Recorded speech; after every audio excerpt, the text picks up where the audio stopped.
Welcome to DnDTime Brews, a fun little show where Pete, myself, and you, that's right, you, Mr. Chat, or Mrs. Chat, where we all homebrew cool stuff for 5th edition Dungeons and Dragons, namely for our show Pete and Jeremy's D&D Time, which we run every week here on this channel, D&D Time on Twitch, and it's a 3 one-hour adventure starring you, the viewers. So, yeah, it's a fun little thing we do here. Today's homebrew day. How are you, Pete? I'm doing pretty well. I got myself a delicious brew. I'm drinking Samuel Adams, as I often am, but this time it's the Bavarian Lager, a golden lager with bright citrus notes. Sure to, I don't know, it's probably okay. I might have been drinking this last week. I don't know. I haven't been drinking. You can always tell that I'm not drinking a lot when I have the same beer from the same six-pack for multiple brews in a row. You know, speaking of not drinking a lot, I have rum with Coke. Jeremy. And I see my cat has Mixing recognized the intro to the show now and is demanding treats for sitting on his little post. So I'm going to give him some treats. Hey, how about you tell the fine, or say hello to a fine audience, our fine chat. I would love to. And first I want to come here, when do we share the item ideas from Max Meister? I can see you're already chomping at the bit, as it were. We're going to go over the Way of Dreams, just kind of read what we've ended up with. We had a couple of small catching points that we were going to talk about, and then we'll probably resolve those off-stream, or right now if we just come to a quick consensus. But probably over the course of the next week. And then after that, we will put out the call. And then have you guys start throwing your stuff at us, as we are going to do some magic items a little bit later on in the night. But yeah, I see we got a whole bunch of people hanging out tonight. We got Blood Deuce. I see Reflected 10-8. I see Bionic Sheba. I see Sword Co here. I thought I saw Frog before. I can't remember. I popped out my chat, so I lost Frog's it. hanging out. And I'm sure there are many more of you lurking in the shadows, as one does on Twitch. So yeah, like Adrian P. Hello, Switch. Oh, hi there. Yeah, our first order of business this evening, as stated in the title, we're going to talk about the Way of Dreams Monk. So we have mostly finished putting together the Way of Dreams Monk. There are, like saying, a few more little talking points. We're going to get to those right about now. So, the Way of Dreams. Mind if I start us off by reading this little blurb here? Yeah, I was going to say, Pete, go ahead. This is just a bit of flavor. The Way of Dreams Monk. For some who study the martial arts... I'm going to start over because I didn't do a good job on that intro. For some... sorry, I've had too much to drink, obviously. For some who study the martial arts, thought can be more powerful a force than body. Many train their whole lives to gain mastery over the mind, to be in complete control of their psyche, and to guide their actions with a focus that is unclouded by emotion. For monks of the Way of Dreams, this training is taken even further. These monks, often referred to as dreamwalkers, gain control over not just the conscious mind, but the unconscious mind as well, pulling techniques and power from the wild turnings of their own subconscious and imaginations. Monasteries dedicated to the Way of Dreams are often built upon ley lines and intersections between planes, where the locations, creations, and creatures of dreams tend to manifest. Bada boom, Dreamwalker Monks. That's it. So cool. Y'all are probably familiar with the Dreamwalker Monks from Pete and Jeremy's D&D Time. They are kind of the primary communique for adventures that take place within the plane of dreams. Indeed. But if you're not familiar, that is basically it. They're an order of monks that focus on the power of thought, both conscious, but almost more importantly, unconscious thought. It's pretty cool.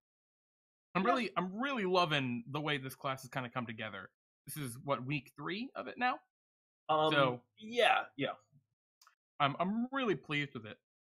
So let's start talking about what they get. So, when we were homebrewing this through the last couple weeks, you can check all of that out in the VOD, or on YouTube. We really focused on trying to compare each of the different level breakpoints, right? Like what the monk character would get from the monastic tradition with some of the existing monk classes, namely the Way of Shadow and the Way of the Open. And I really like how we've straddled that, like, sticking to design philosophy, but still going a bit outside in places. So I'm liking it. Yeah, me as well. Yeah, Data, you're being so good. Yeah, Bionic Shiva was just saying the same thing, Jeremy. Data's Oh, being I know. so That's good just right how I now. noticed. Shiba Oh, was yes. complimenting. Shiba, you're right. I think Data deserves A additional point of treats. inspiration. Oh, darn. Um, He's so, very pleased with the treats. Jeremy, would you like to take us away on our first ability here? Talk about lucidity, as we've ended up calling Yeah. So lucidity at level 3. This is a really cool level for these monk subclasses because this is where they get a lot of power, right? They either get a lot of cool utility options and stuff, or just make their existing stuff better.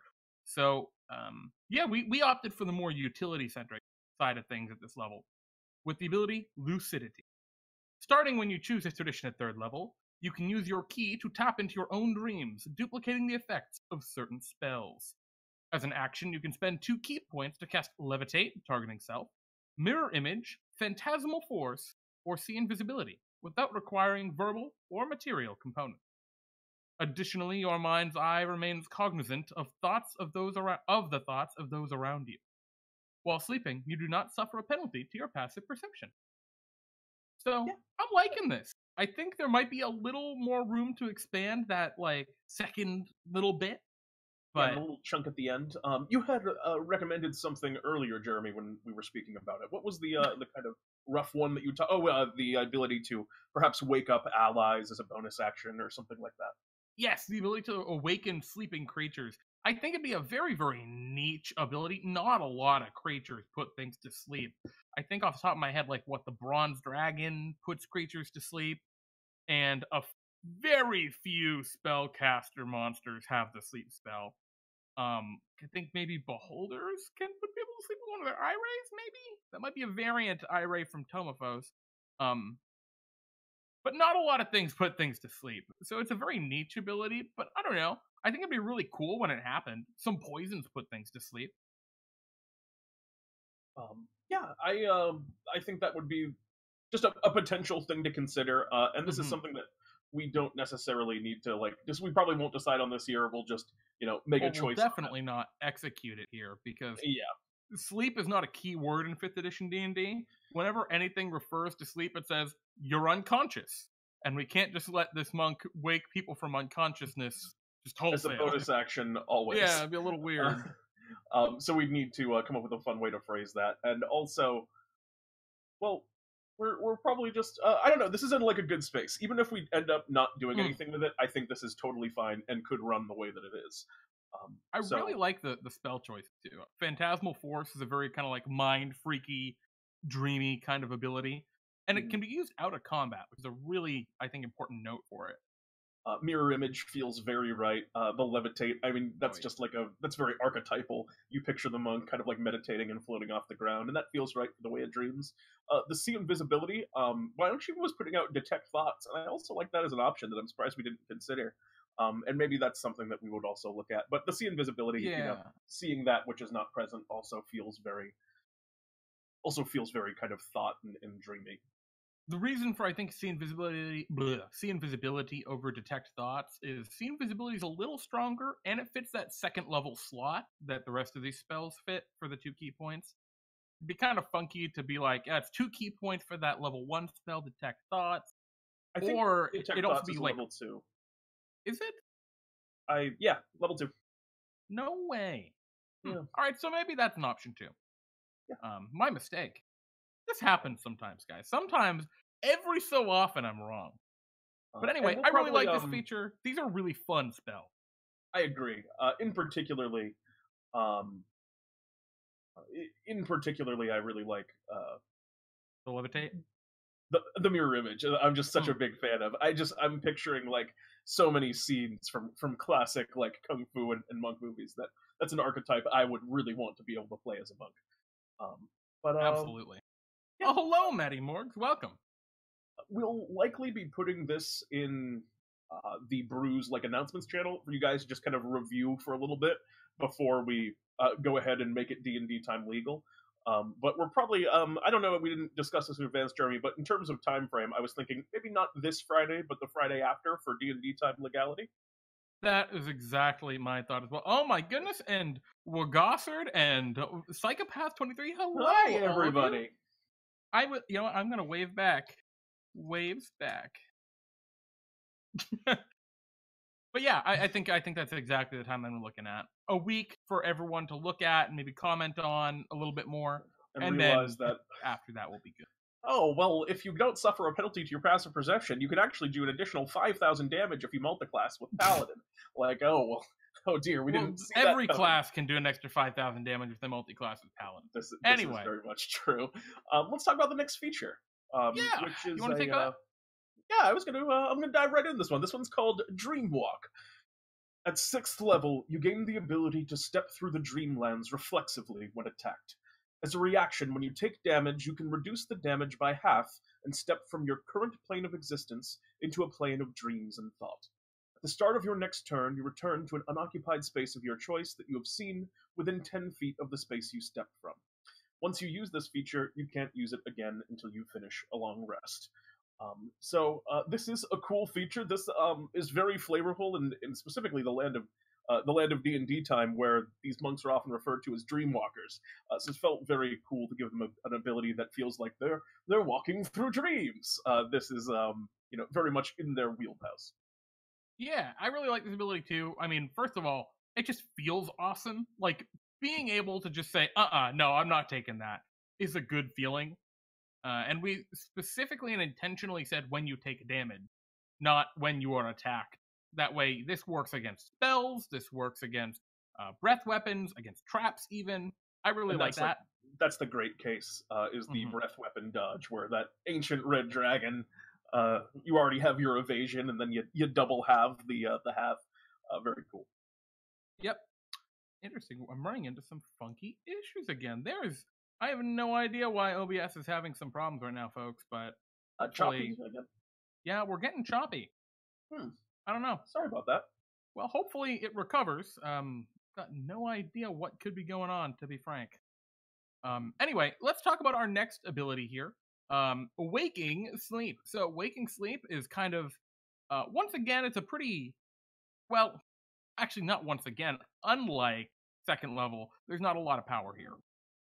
The other monk subclasses generally get pretty unimpactful things that, at least combat-wise, unimpactful, that maybe have a little bit of utility outside of combat, in the case of the Shadow Monk. And that's what we're going to shoot for here. So, beginning at 11th level, your body and mind become unbound from the limitations of unconsciousness while asleep. During a long rest, you may perform light activity for more than 2 hours and still gain the benefits of the rest. Alternatively, you can choose between one of these abilities to rest, and they are Collective Unconscious. You can curate the dreams of friendly creatures within 60 feet of you throughout the rest, pruning nightmares from their thoughts. At the end of the rest, each of these creatures gains 1d8 temporary hit points.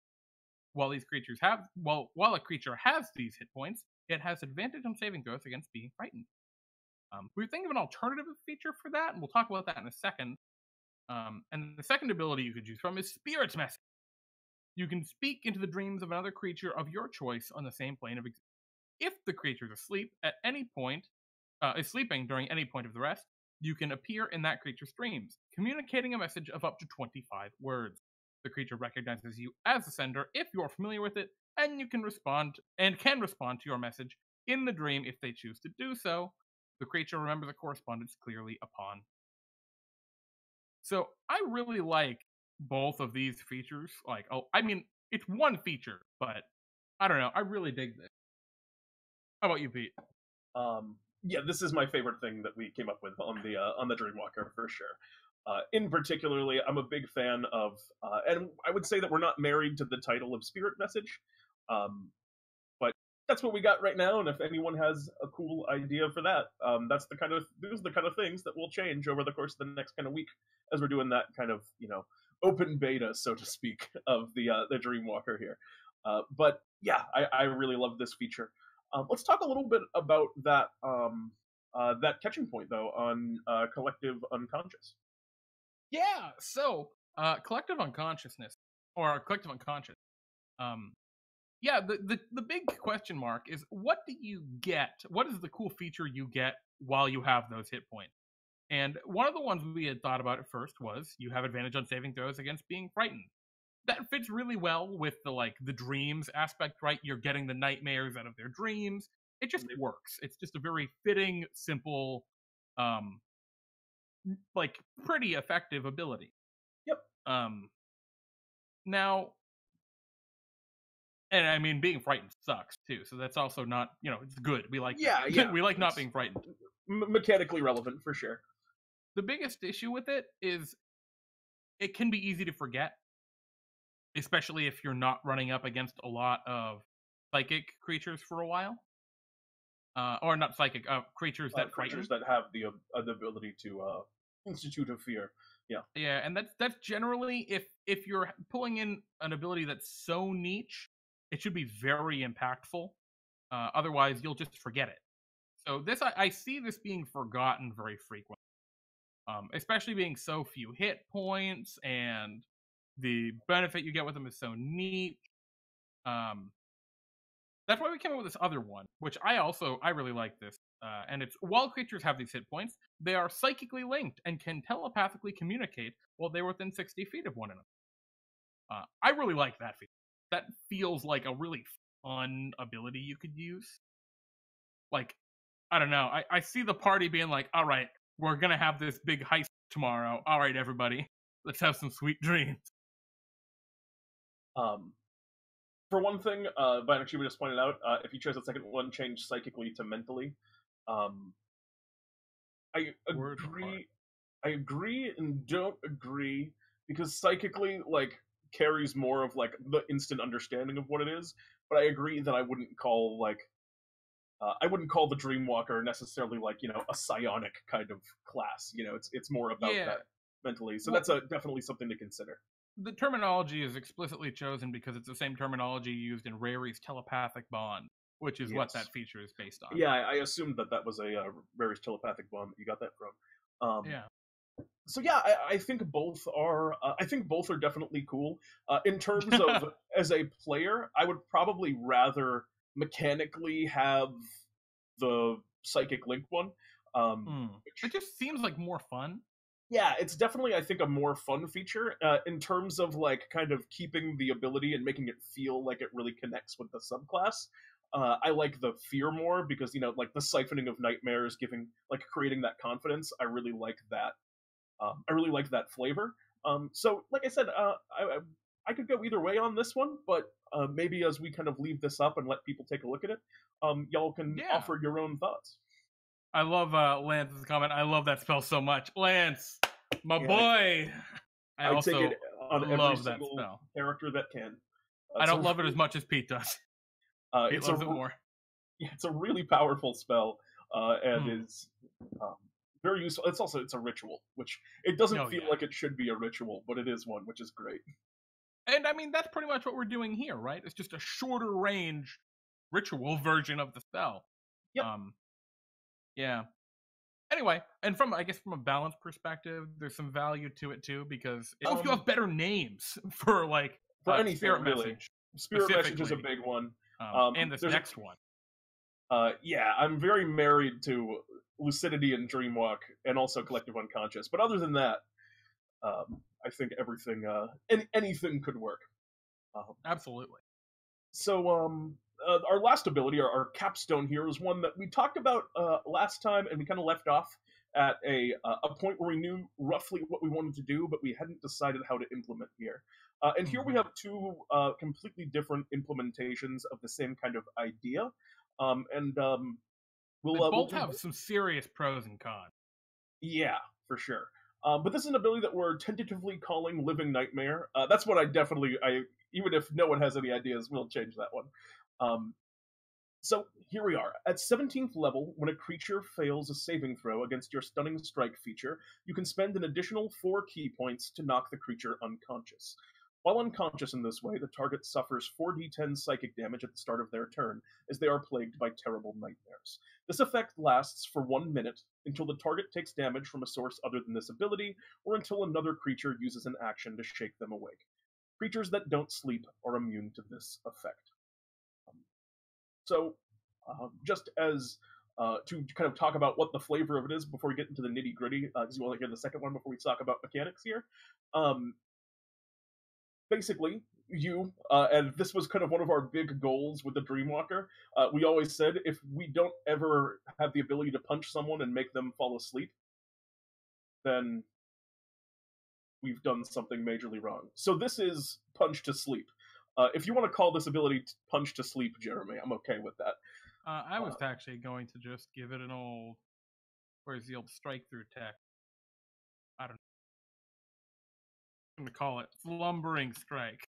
Yeah, I had it down as slumbering strike for a while as well. But it just didn't feel epic enough for what it does. So yeah, basically you punch someone to sleep and then they are all of a sudden plagued by this like these terrible nightmares. It's a combination of like the sleep spell with the weird spell, which was a cool thing that we kind of discussed when we were working on this.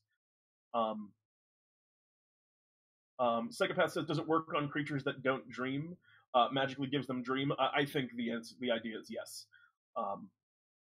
And I think Maddie has some very interesting questions, right? Yeah. As well. Does that mean elves since they meditate? Yeah, they don't sleep. Yep. You can't use this ability against an elf. But does it count as magical sleep? And that is a really bizarre question. In 5th edition D&D, unless something says it is magical, it is technically not magical. So the way this is written, technically this is not magical sleep, but like it's magical sleep. Let's be real. Yeah. Vassal's Age says nightmare punch. I suppose if it's not magical sleep, actually, right, then they can punch an elf to sleep. Because they can't go to sleep by magical means. And Jeremy, do you want to read the second implementation here? Yeah, so the second implementation is very much like the first one. It's just a little different. At 17th level, you learn to draw into existence a creature's darkest nightmare. When you hit a creature with an unarmed strike, you can expend 3 key points to force a creature to make a wisdom saving throw. On a failed save, the creature drops into a tenebrous slumber and falls asleep for up to 1 minute. The effect ends early if the creature takes damage from a source other than this feature, is reduced to 0 hit points, or if someone uses an action to shake or slap it away. Or slap it. I love or slap. On a successful save, the creature does not fall unconscious. For the next minute, the target suffers an onslaught of intangible nightmare, taking 4d10 psychic damage at the start of each of its turns. Creatures that don't sleep aren't affected by this. So, this is kind of clunky, and this is the main, I think, con against this implementation is it's clunky. They're going to take the psychic damage no matter what anyway, but there should be a saving throw against the psychic damage, like in the weird spell. It's unclear whether they think the ability is, whether they think the nightmares are real or not.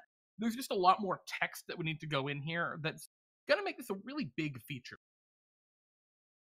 The only benefit to this second implementation is it makes the ability not a save or die feature. The problem with the first implementation is it's when they fail the stunning strike, you knock them unconscious. And then they're just out until someone decides to punch them. So you can just in-cap an enemy for up to 10 rounds, where you and your allies can just do whatever you want. That's really powerful. For sure. And obviously, this does the same thing if they fail the saving throw, but because this is an after the saving throw, you can choose to do it kind of feature. It gets a little weird. Yeah. I think the first implementation is still better, and maybe there's like a middle ground to this, but maybe there could be. I saw that. Were you thinking on the 4 key? Were you thinking of raising or decreasing that?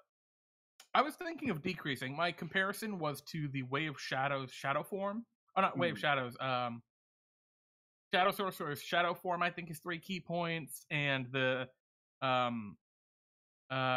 Way of the Open Hands Quivering Palm is, I think, 3 key points. Was Quivering Palm only 3? I thought I was very low. Wow, very low. That's crazy that Quivering Palm is. I mean, unless I'm just wrong, but I'm pretty certain it's 3 key. No, Yep, you're right. Because the whole point, right, is that they can use it. So that's maybe something to consider. Nap of Nightmares, excellent feature. Um, I love it. I love it, Psychopath. And actually, I saw one earlier. I want to just get to really quick. Instead of Spirit Message, it's called Sleep Talk. That was suggested by Bionic Shiba, and I really like that. I really dig that feature. So I'll what put was it. We'll the put it there. A what was good it? name instead of what did we have before? Whatever we had, Spirit Message, we changed to Sleep Talk.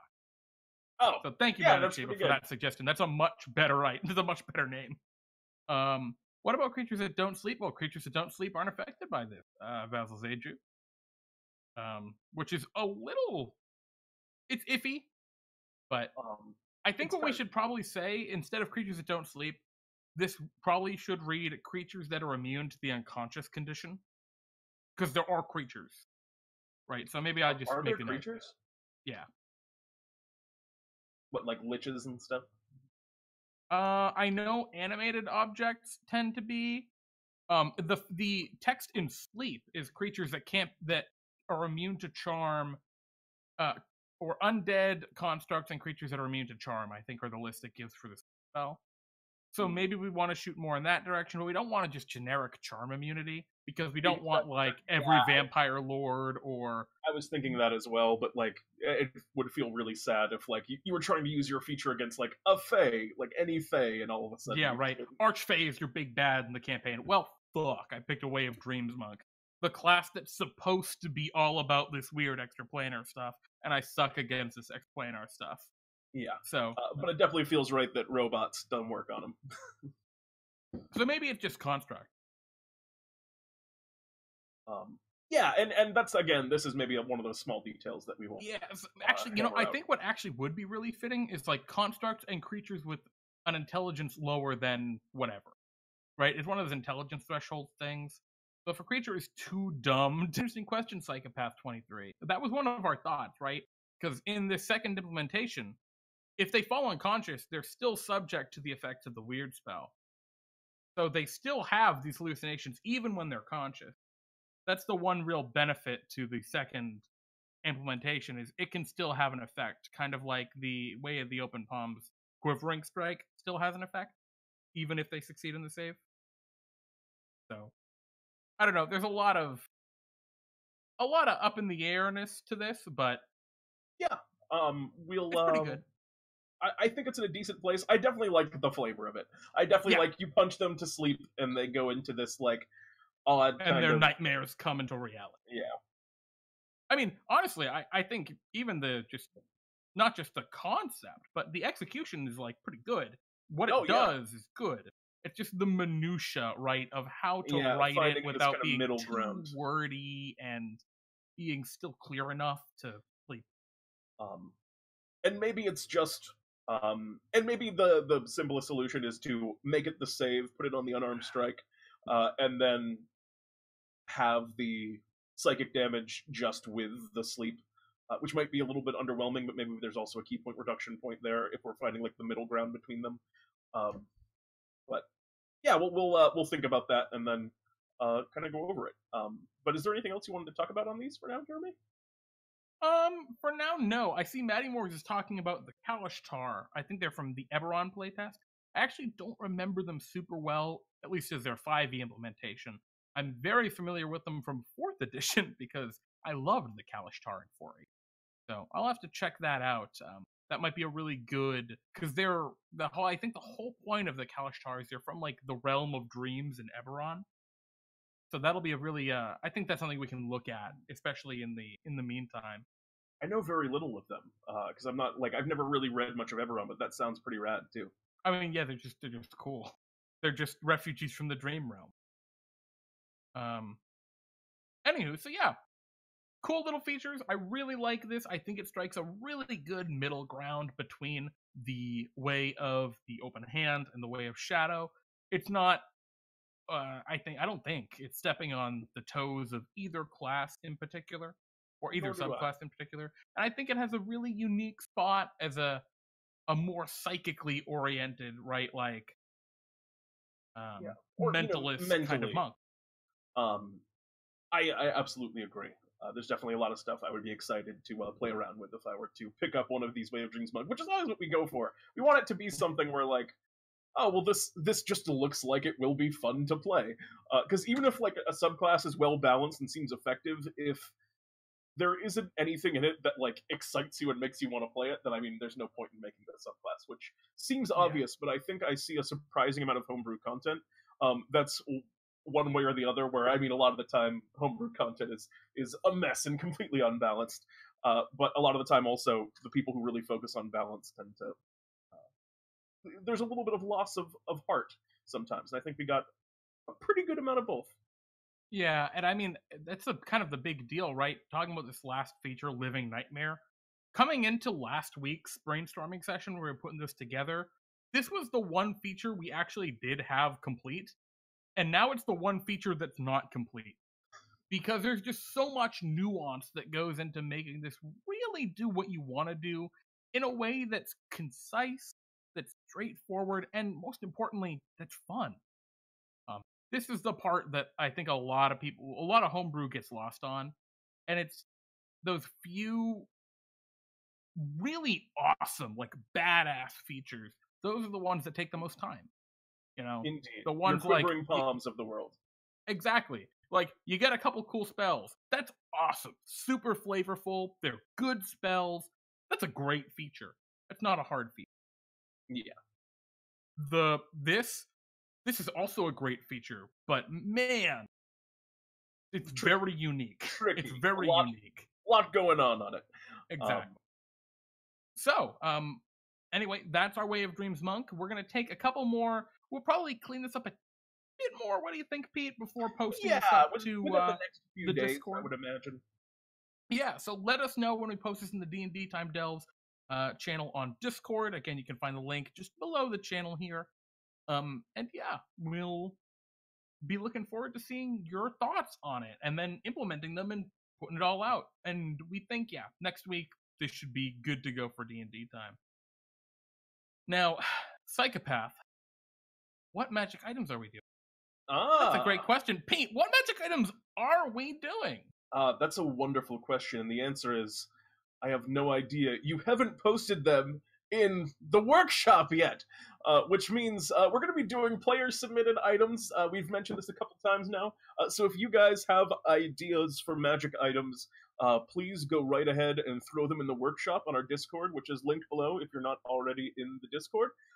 Don't like put a ton of them in there. Psychopath says there was a submit. Fuck, no, there was not a no submittal. There was not a submittal. We're just going live. Exactly. Gotta go get drinks? No, Psychopath. You don't have to drink. You can just simply set your message. You can just let us know what items you want. So, Pete, what kind of things are we looking for these kind of spur of the moment kind of magic item submissions? That can be up to all of you. If some of you have like fully fleshed out items with like mechanics and stuff, because I think some of you, because we mentioned earlier in the week that we're going to do this, already have that, then that's great. You can post the full item in the workshop. But if you just have a cool idea for a magic item that you'd like to see us develop a little bit, that is also completely fine. You can just kind of tell us roughly what you have for a name of the item, what you want it kind of generally to do, and we will take a look at it and see what we can put together between myself and Jeremy and all of you. I think between all of these brains working on it, we'll come up with something for all of them, as we usually do. Yeah, that's all I got. It should be a lot of fun. All right, so we've got on one hand, I'm gonna have the workshop open. So when I'm looking this way, it's because I'm looking at the workshop. Oh my goodness. You're gonna have to submit that in a way that I can see it. You can't just post a text file in the chat, Frog. You're gonna have to actually just paste it in there. Yeah, just copy and paste it in the chat. Because that's gonna be very difficult for us to look at here. V-Bun, so we got Grillium's Psychic Grillium's Fire Water from last week's adventure. If you remember that, Pete, I'm sure you do. You ran the adventure. The potion that sets you on fire, but then you do fire damage to things around you or that hit you. Uh,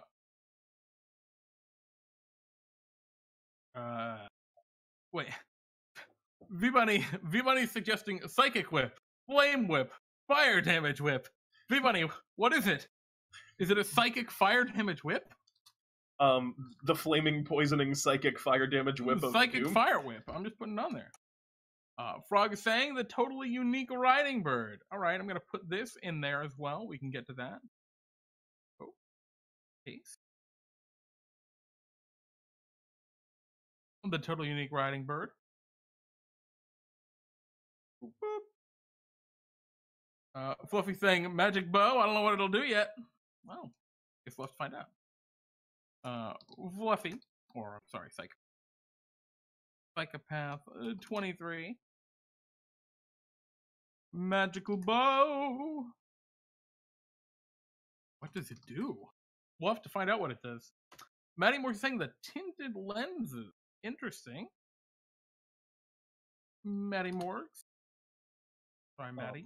I missed. And while we have some of these ideas coming in, why don't we do this firewater? Because I think I could do this one pretty quick, because I've already made this item. Sure. So let's, guys, feel free to keep putting your stuff in that chat. Try to keep it to 1, maybe 2 items a piece, so be careful with it. Indeed. Oh, boy.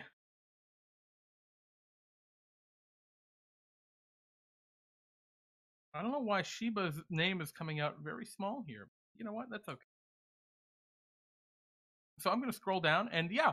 So Feligar's Firewater. This was an invention, a potion featured in last week's episode of Pete and Jeremy's D&D Time, entitled, what was it entitled? Drinks Up? It was called How About a Drink? How About a Drink, right.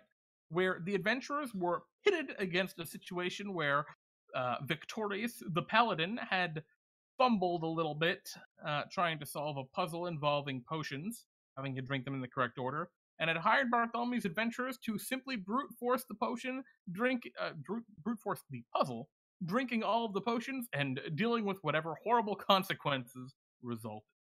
One of those potions was Feligar's Firewater, which was consumed by Grillium Inferno, the Flaming General, played by Max Meister. Am I correct with that title? I got it right? I know most of them off the top of my head, but I miss every so often. General of Flames. General of Flames. General of Flames. I think. My apologies, Max. Yes. Correct me if I'm wrong. Or correct me if I'm wrong. The answer is simply yes. It is both Good. the Flaming General and the General of Flames. Oh, I was right. It's the Flaming General. No. Get wrecked, Pete. I'm great. I thought it was General of Flames. I'm such a fool. But anywho, the basic gist of the potion is when you drink it, you set on fire. You are now burning. You take a fire damage every round. And then there's some other effect to other creatures around you. Maybe it's to creatures that hit you with attacks. Maybe it's to creatures that you attack. I think each would be really neat. Which direction were you thinking of, Pete? Originally it was a creature that strikes you, takes the fire damage. You take 1 fire damage per round, and anything that touches you also takes 1 fire damage per round as you light on fire. Or not per round. When they touch you, they take a fire damage. Or, you can use it to burn wooden objects or anything that you would normally... Wait, Jeremy, I got it! I knew it! Max wasn't totally sure. It was the General of Flames. The Flipperoni. Oh, well. I think it would be really cool, which one of the interesting features is a lot of monsters. I think it's not called the Poison Troll, but there's a new troll in Mordenkainen's Tome of Foes that when you hit it with an attack, it poison splashes out or acid or whatever, and you take some acid damage. It's a pretty common effect in 5th edition D&D.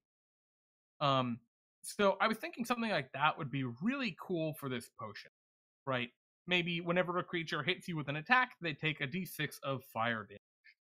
You want to do a better version of it? Well, I mean, we want it to be like worthwhile to some I agree. If it's gonna go in the bad, I was saying alternatively, if we kept it as 1 damage, that'd be fine too. But then we make it whenever they make an attack, not just when they hit. I think it'd be cool that way too. I like either one. Which one do you like, Jeremy? Well, Max Meister, what do you think? It's just, Yeah, is it whenever they attack you or only whenever they hit you? Because if it's whenever they hit you, there's a chance that it just does nothing while you burn to death slowly. But if it's whenever they attack you, I think it's going to be pretty good a lot of the time, even if it's very little Or damage. whenever you attack. Oh, obviously, whenever you attack is another cool way to do it. Or I wait, think if it's whenever you attack, it would still need to be like a d6 of damage. yeah. No, I just wasn't sure which one. So you're saying whenever they hit you, whenever you hit them, or both? Well, I was saying take hit out of the question. It's just attacks. But Max is saying he Oh! likes it better if it's whenever they hit you, and I think that makes the most sense. That follows all the convention of that troll, which I do not remember the name of for the life of me. Chat, let me know if you know what that troll is. I think, what is the Venom Troll? It's the Venom Troll. It's got to be the Venom Troll. Yes, it is. Okay, cool. I think that's a really cool. I think we stick with it. Whenever you take damage of any type but psychic, each creature within 5 feet of you takes 9 poison damage. Or in this case, or sorry, not 9. It'd be some amount of poison, fire damage. 5 feet of you takes What do we want to say? 1d6 fire damage. I think that sounds cool. I really like that. That seems like a really nice little like. And maybe this is a bottle of Felgar's fire water, right?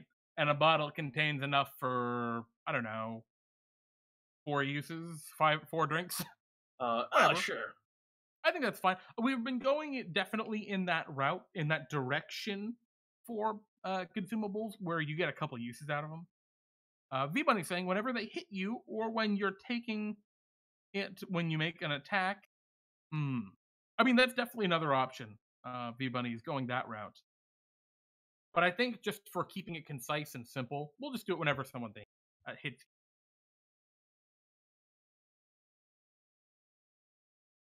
Oh man, I kind of like the idea, right? That like it gets to the point when your allies are hitting you with sticks to make you just burst into flame, just throwing sling bolts at you, just just to make you burst out fire. So here's where I'm at right now. This bottle contains 4 shots of a bright red whiskey that radiates heat. Whenever you drink one, you are lit on fire, taking 1 point of fire damage at the start of your turn for 1 hour. Oh my god, 1 hour? Whenever you take damage hold on a second. Whenever you take damage of any type but psychic, each creature within 5 feet of you takes 1d6 fire damage. You may end this effect early by drinking water. Wait, does that mean each time you take the fire damage, every creature takes fire damage? Of any type but fire, psychic, or fire. Alright, there we go. I was gonna say. So, wait a minute. I know Switch has an item that turns all of their damage into radiant damage. And actually, you wouldn't need the word damage. You just need the comma. Fair enough. Because it says damage up here. I was a fool. How could I have done this? And really, it should be fire or psychic because alphabetical. But that's just me being an absolute, geez, Jeremy, an absolute thorn in your side. A picker of nits. You gotta be. I would expect nothing less. Wait a minute. Whenever you take damage, 1 point of fire damage at the start of your turn. Oh, right, because then you take the fire damage, blowing up to take more damage. Oh, no. Reflected tonight, the exploding man. That's pretty good. Wait, we've created infinite damage. No, because eventually you die. I don't think your body stops burning when you die. We'll have to consider this in detail. Yeah. Each other Jeremy, the alphabetical troll. I'm sorry. I'm an alphabetical troll sometimes. Anyway, I really like this. This is a really simple but cool little ability. So, like, I like it. I dig it. You throw it at a tiefling barbarian for infinite damage. Anywho, I really dig it. Obviously, you could turn it into that just repeated loop of damage if you were Switch and had, I think the item's called Beacon, that turns all your damage to radiant damage, because then you'd take damage and be radiant damage, so you'd do more damage, which you take, which is radiant damage, repeat, and then everyone dies. So Switch, you could break this consumable if you really wanted, and just have a nuclear meltdown But on your character. as its crafter, I would just say it doesn't work. Oh. I mean, that's... Anywho, so, actually, you're right. Actually, it's only spell damage, I think, that can... So, fair point. This is good. So let's start looking at some of these other items. We got a couple more I want to just add to the list up here really quick. Oh, I just accidentally did stuff. We have Soren recommended Tailing Stone. Put them on there. Actually, I'm just going to put all of the ideas on here. And then we can start knocking through them. Oh, this is Fluffy's bow. So let's go back to our magic. And let me just mark whose ideas these were. Tailing Stones were sword. And Icon of Correction was Reflected.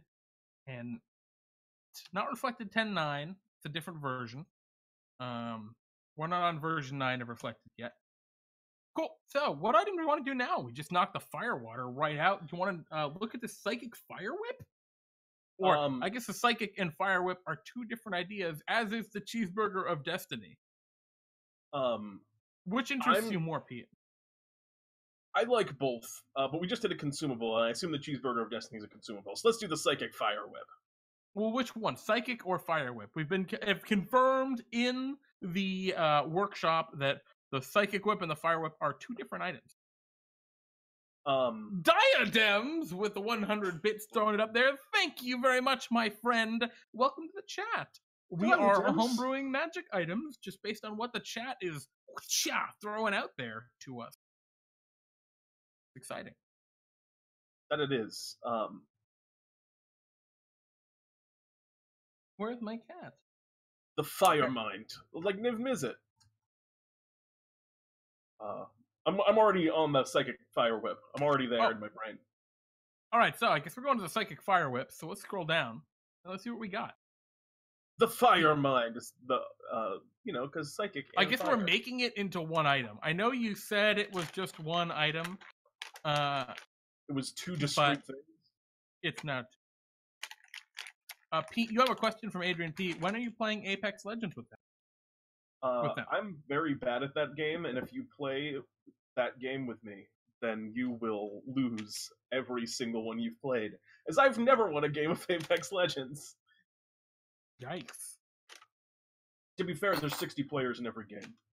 I guess that's fair. Diadems, sweet. Been making some weapons myself for a Saturday. Exciting. Ooh. I love homebrewing items for players that, I know are gonna get the items. It lets me, Data, get up! You lazy bum. I'm giving him treats, and he's not even going up there. Anyway, so let's look at the Psychic. Psychic Fire Whip. And actually, a cool name suggestion by Reflected tonight, the Balrog's Whip. The Balrog's Whip. The you shall not pass. Whip. So, this is obviously not a wondrous item, but you know what? We're just gonna submitted by V-Bunny. I think it's V-Bunny 23. Martial weapon. Oh, submitted right. DM. Wait, where are you? Oh, you're down here. Okay. I'm already in this zone. Oh, you're doing it there. We can do it there. It's okay. We're just gonna do it where you had it. Great. So, what's the item we're gonna be doing here? I think this is a whip. So we can just start with this whip. This whip. And I think it's grants a +2. Grants a probably a +2. Well, yeah, +3 bonus to attack and damage. Wow, rolls. So, how do we want to implement this cool freaking whip? Well, it's got to do Psychic in some way, involve Psychic and Fire. So maybe there's an intelligence threshold that you need in order to use this whip that deals fire damage, and it conjures the fire through your focus. Ooh, we're getting complicated here. I was just thinking to do some fire damage and maybe frighten creatures. Oh, I mean, that's very simple. Sure. Yeah, I Very like quick. things that are very simple. I like the idea that it's just like, gosh, what would the text be? I don't have it immediately in front of me. I'll have to go look it up. But I'm thinking of the what is it, flame tongue? Yeah, 2d6. Yeah. So maybe the idea is this is like a legendary whip, right? Hmm. And so you can speak, or you can use a bonus action to speak the whip's command word, causing flames to erupt from it. These flames shed bright light in a 40-foot radius and dim light for an additional 40 feet. While the not sword, while the whip. Data, what are you doing? Go to work. He wants more treats. You're getting fat. Stay up there. Sorry, chat. Data's being bad.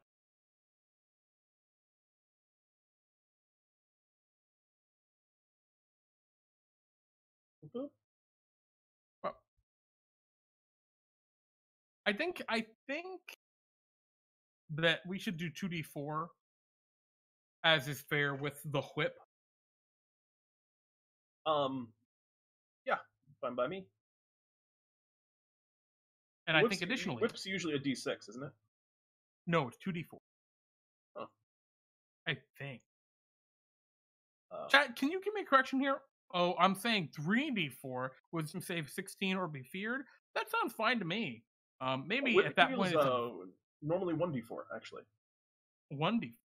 So I think if we do 2d4 and 16, maybe it's a very rare item. And I think maybe instead of a +3, it should have a +2 at that. Well, actually, jeez. I'm just thinking Flame Tongue itself is rare, and we're giving it a +2, and we're giving it a fear effect. This might just be a legendary item just on its own. Yeah. I also I needed to come up with a cool Balrog name, and this is a great tip if you're building things on the computer. It only really works on the computer, but if you need to come up with a demonic sounding name, what you can do is just take your hands and slam them on the keyboard like I did. You get a bunch of letters, and then you just sculpt that, what you get, into something that sounds like a Balrog name. So the Balrog I came up with was Salgavosh. I mean, And that sounds like good. a Balrog to me. Yeah. So when figuring, so a Balrog is literally the Balor in all intents and purposes. So in figuring out what the damage die we're looking at is really gonna be here, we're probably gonna look at what the DC is for the Balor's fire for their death throw, and it is a DC 20. So we're gonna give it a DC 20. Whatever. Wisdom saving throw. Or be frightened.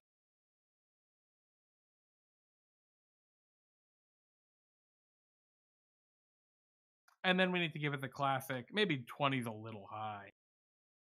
Holy shit, this is terrifying. Guys, I'm on one of my brutal streaks right now. I'm just gonna be Reflected 10-8 says brutal. I love it. We make no this if you roll like a 982 or a 989, you can maybe have this whip. It might be higher than that.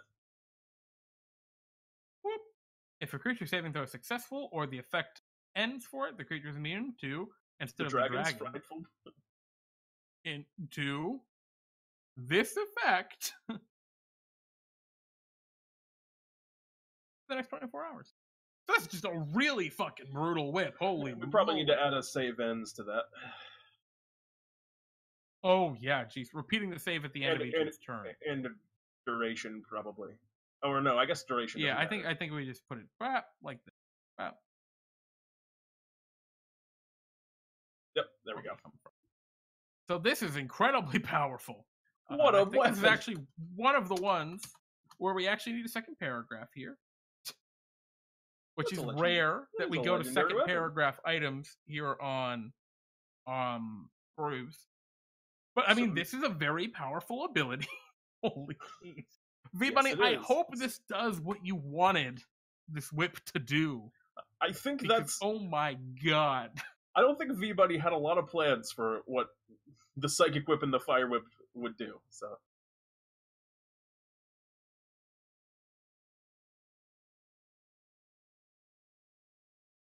What? Oh, no, I Interesting. I was just looking at Twitch's moderation thing. Yeah, the auto mod. Misunderstood something. Absolutely. Silly auto mod. Anyway, so that's our Balrog's whip. We're whipping through these. Hey! So what have we next? Let's do the totally unique riding bird. Totally unique. Let me get that text back. So let's get through the totally unique riding bird, take a 5-minute break, and then we'll come back and bam! We're doing pretty good so far. See, our totally unique riding bird. Maybe we give it a different name. Totally unique riding bird. This is a wondrous item. Wait, this is just a bird. I think it's supposed to be a chocobo from Final Fantasy. I think. I know almost nothing about chocobos from Final Fantasy. I don't think this is a wondrous item. I think this is a bird. A normal creature. Just a creature. This large bird comes in several colors, meant for long distance riding. And is totally not a chocobo. I was right. It eats greens like giant chili peppers and makes a working and quacking noises. I think it goes quark or quack. I don't know how chocobos sound. That was pretty good. The giant riding bird treats difficult terrain as normal terrain and has advantage on wisdom perception checks when looking for buried treasure or edible plants. Okay, so you know what I think we do with this? I made it the totally unique riding bird stone, and it's a stone that summons this bird that has the stats of a horse with the additional effects. I think rather than horse, right? We can do a little bit more interesting than that. So obviously, like, what kind of horse? Like a riding horse? So if we're thinking about a riding horse, right? They're CR1 quarter as compared to like an Axbeak is also CR1 quarter. Perfect. There it is. We can just say it has the statistics with this move. So the giant riding bird has the all in capitals here has the statistics of an Axbeak and treats difficult terrain. It would say ignores difficult terrain. Ignores non-magical. We got to specify non-magical. Difficult terrain.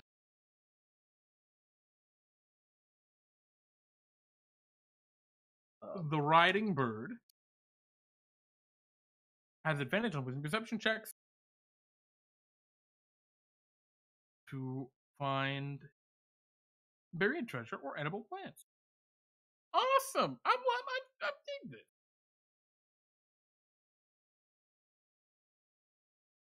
All right. So where are we at? I'm sorry, I don't need the Wave Dreams in it. Chat automod to roll out. Indeed, Adrian, we're releasing the automod. The automod. Vassal's Adrian says, what?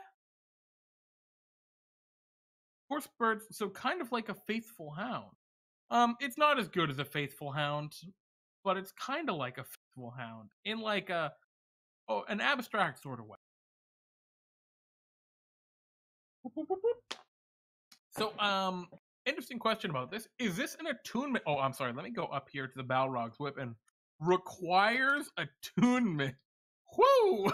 Almost missed that one. Hey. Is the totally unique riding bird an attunement item, Pete? Nah. All right.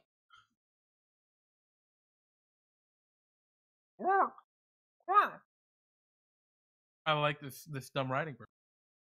All right, so let's go over what we got here. This stone is covered in large, multicolored feathers. As an action, you may speak the stone's command word to summon a large bird, meant for long-distance riding. And that is totally not a chocobo. So I think we have to actually remove that last part for our purposes. But we all know It's totally not a chocobo. Not a chocobo. This is simply a unique riding bird.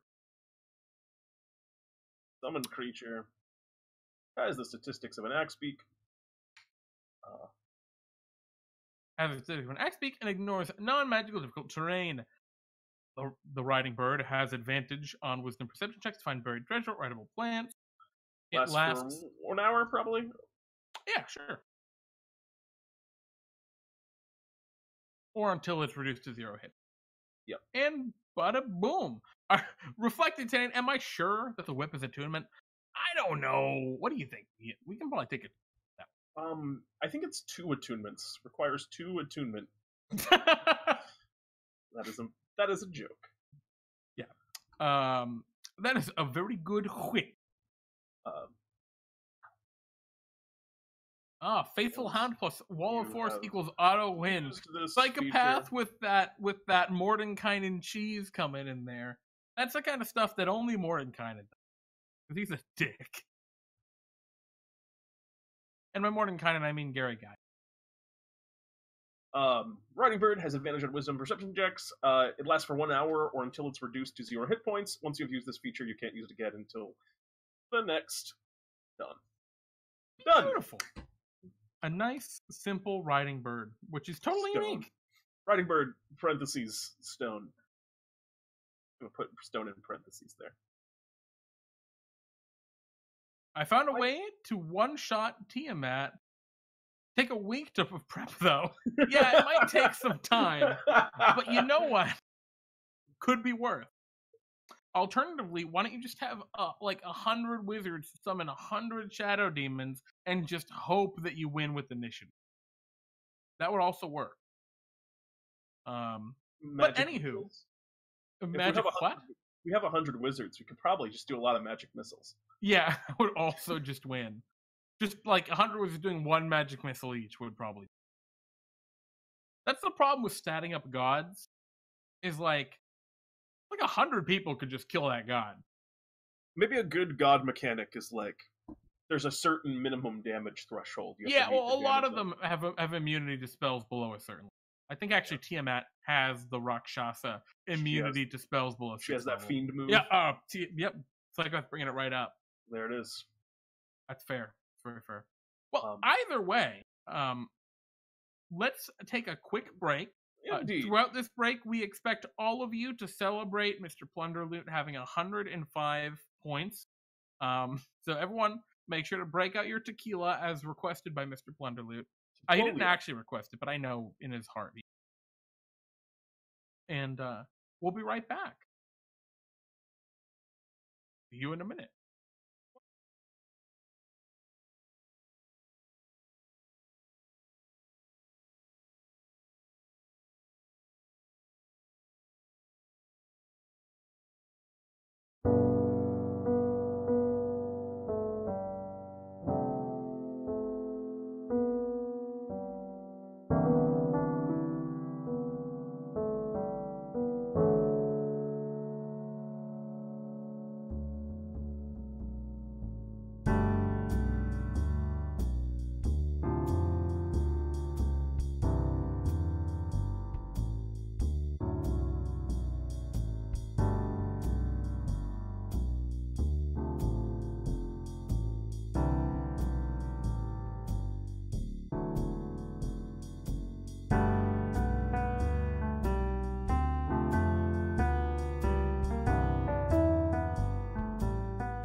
Hi! Oh, we're back, everyone. Ready for more cool homebrew magic items. I'm pretty excited. We got some cool stuff so far, and there's going to just be more. The Allspark is glitching, Adrian P says. Huh. Maybe. Want to get right back into it, Jeremy? We got the Bow of Brilliance next on the. I want to make sure we don't fall behind. I want to check out the workshop and throw some more items on here. Let's see. We left off set it up at down the bottom. The Bow of Brilliance, so we're gonna. Blood Deuce suggested a cool item. Barkip's second serving. I'm excited to see what that is. Huh? So I already love the name. Yeah, it's a very good name, just by default. And Reflected Tonight has a second item submission. And I saw Max suggesting a bunch of cool items in chat. Max, we will absolutely get to those, but we'll get to them if we have the time. We just want to make sure we hit at least one for everyone that's around and putting in ideas before we go to hit doubles. Yeah, doubles. And we started with yours, so you'll be the first we come back to, Max, if we come around to a second for anyone. So Pete, which one are we on now? The Bow of Brilliance? We're on the Bow of Brilliance. Bow of Brilliance. So guys, for the first time, so first of all, I just want to share something real quick before we get too far ahead. My poor mug. The handle came right off. I was rinsing it out earlier, and I just shook it, and the body of the mug just came right off the handle. I've never seen that happen before. We need to have Brews set up with music so we could have played the funeral march for you there.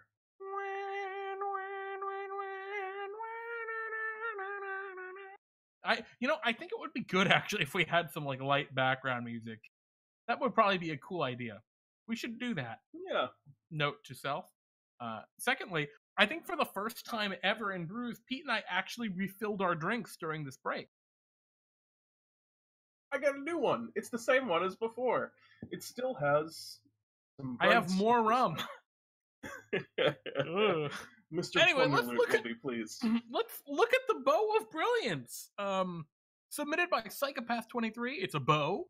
There aren't enough magic bows. Oh, I thought I was typing in chat, but I was typing on the Bow of Brilliance. All right, the Bow of Brilliance. This magical bow has 3 charges. We're getting all charges each dawn. When you fire an arrow from the bow, you can spend a charge to cause the arrow to glow a rainbow spectrum of light.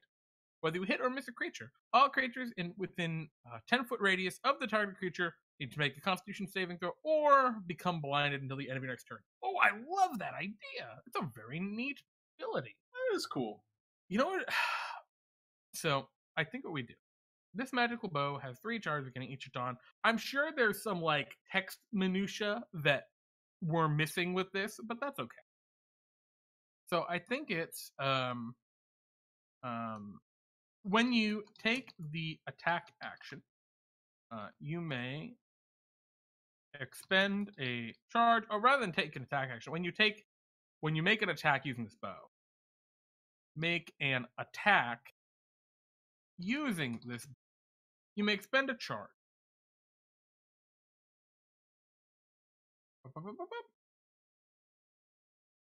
Causing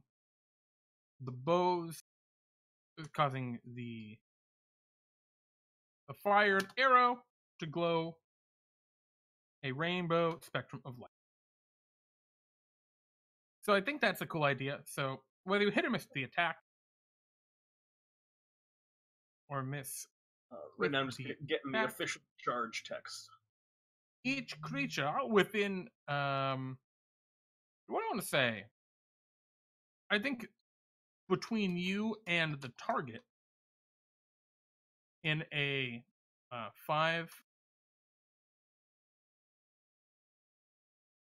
5-foot wide line. Oh, you're saying a 10-foot radius centered on the target. I almost like the idea that makes a rainbow between you and the target. That certainly makes sense to me. But it's I really dig the idea. And I think must succeed on a DC 15 Constitution saving throw or become blinded until the end of your next. That's just Awesome ability. I really, really love that. Oh, the bow of rainbows. The rainbow. The rainbow. I think like The rainbow bow. It's fun to say.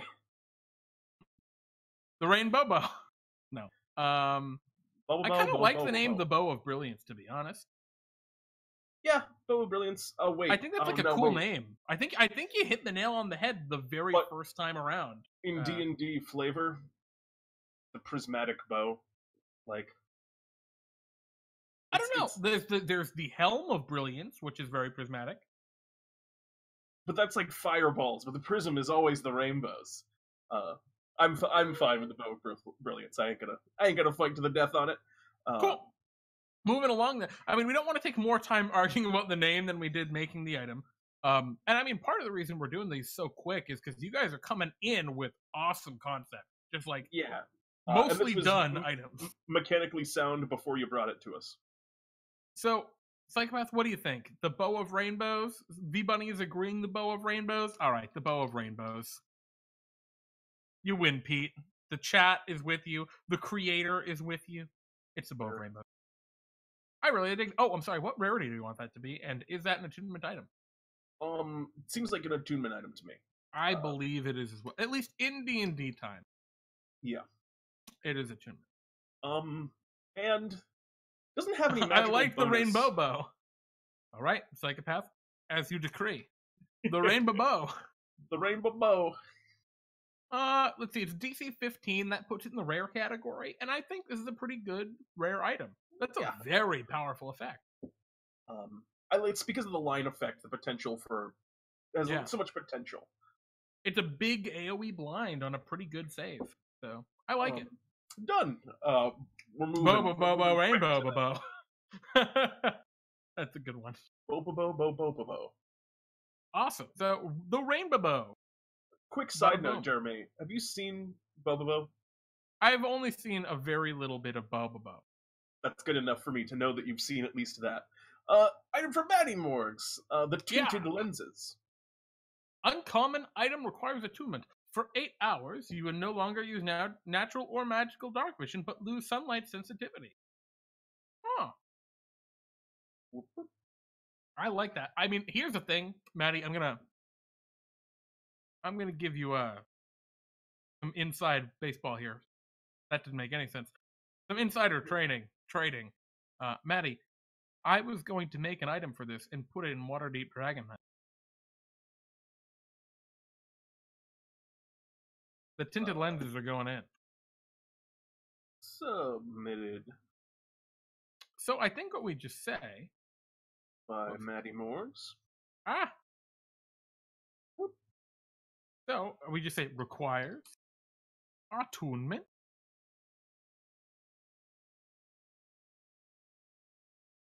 Oh snap indeed. I really like. I don't even know if these could require attunement. I don't know if they need to.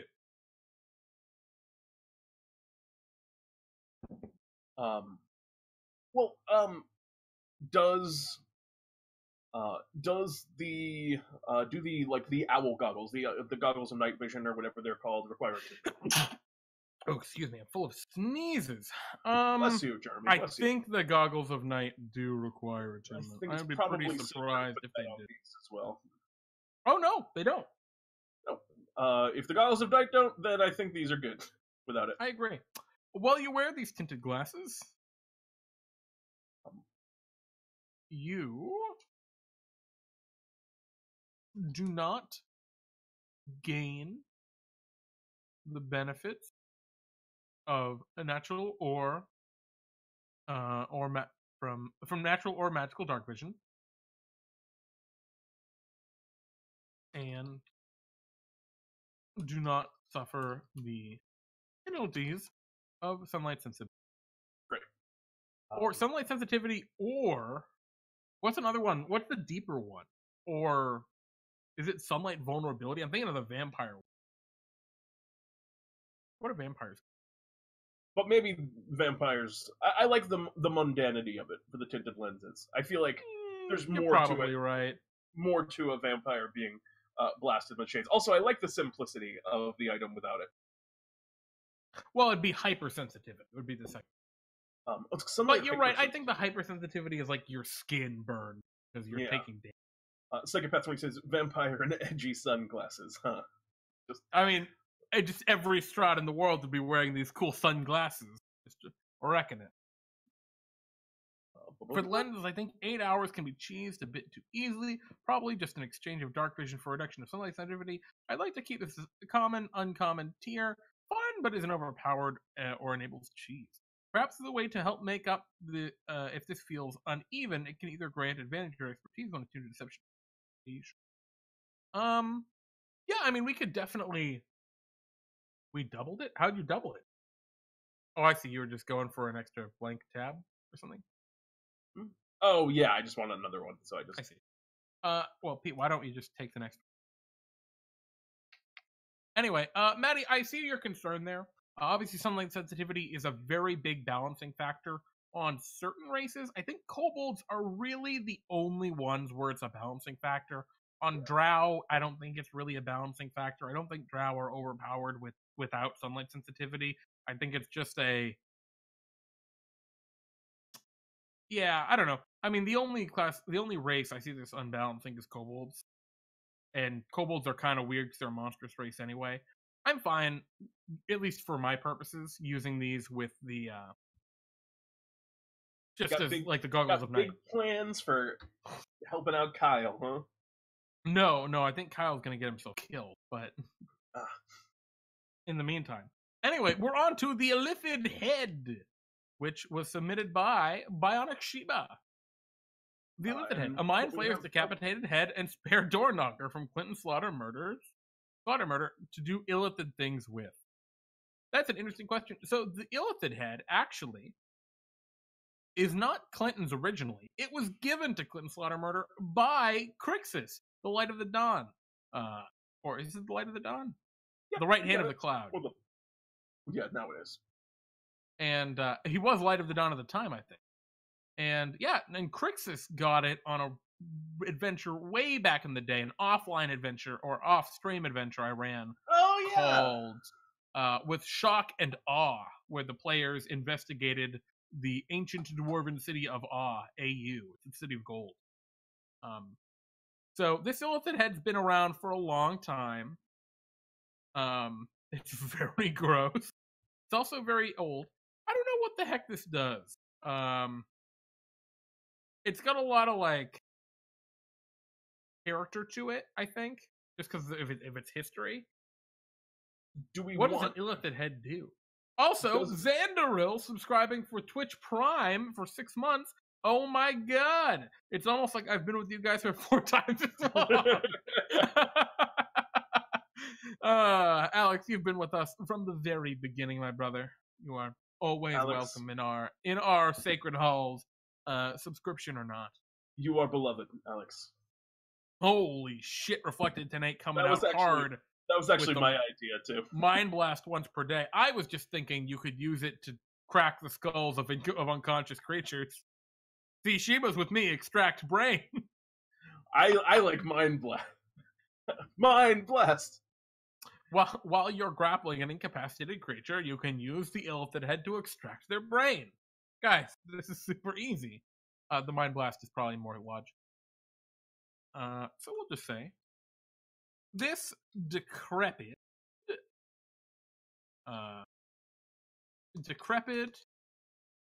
mummified head of a mind flayer still echoes with psionic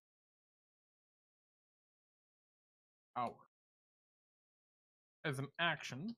And we'll just say, and this is one of the one items where we say once per day as an act, instead of, because that just makes more sense. You can point the head in the direction, so in a direction, and release its psychic blast. And release Why don't you go with and release psychic energy in a 60-foot cone? That's a way better idea.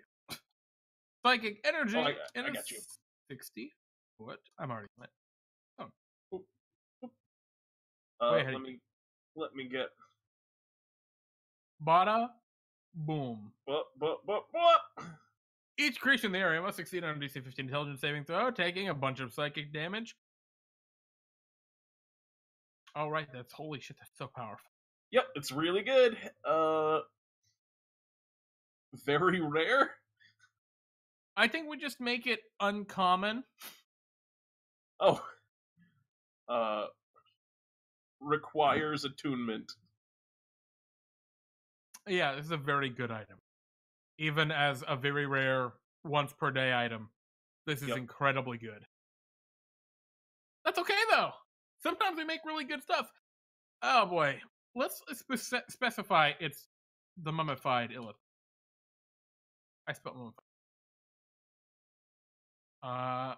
Brain, I need extraction. Illithid head. Gotcha, fam. Reflected tonight. I like the narrative you're building. This is some good role playing we're getting going. Also, you can use it as a door knocker. Because that was its purpose. I love this. I love that. This decrepit, mummified head of a mind flayer still echoes with psionic power and can be used as a door knocker. I like that. Like, maybe it has something to do with the knock spell. Oh, you want to put some mechanics on it? A little bit, yeah. I kind of like that. As an action, you may use the head to cast the knock. Additionally, once per day, there we go. Now we've reached that attunement and very rare level here. Infinite knock. Infinite knock spells. And a mind blast. Your rogue will be so sad. Yeah. Excellent. Beautifully done. I like this. This is good. It's very simple, but nice. Perfect. It's beautiful. Reflected Tonight and Bionic Sheba both approve. Bionic Sheba, my memes are amazing. Yeah. No, they're pretty great. I dig it. Let's look at what Sword submitted. The Tailing Stones from Sword. And let's take a look at what we have here. So we have the Tailing Stones, 2 stones magnetically attracted to each other. If one is thrown while holding onto the other, you'll be pulled to the location the thrown stone lands. The thrown stone felt very good to say, and I really like the idea here. This thrown stone never travels alone. A thrown stone gathers no rust. Yeah, that was it. That's the phrase.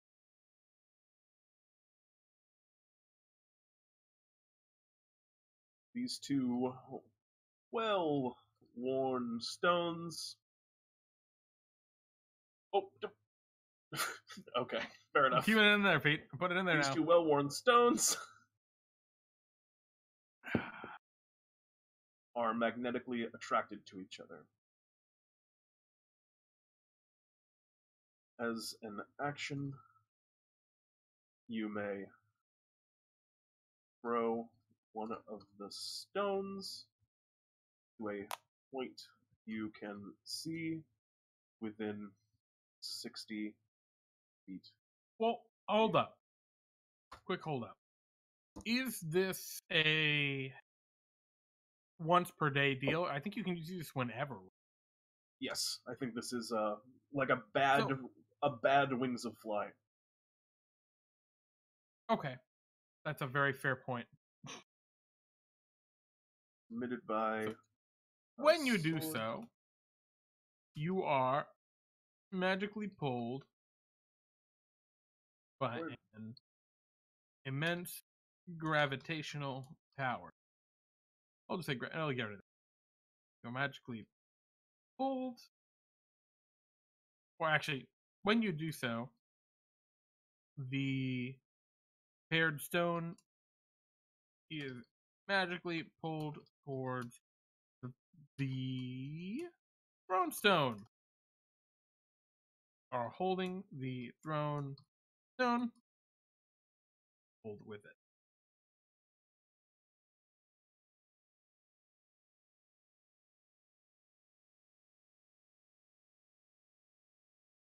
Just saying.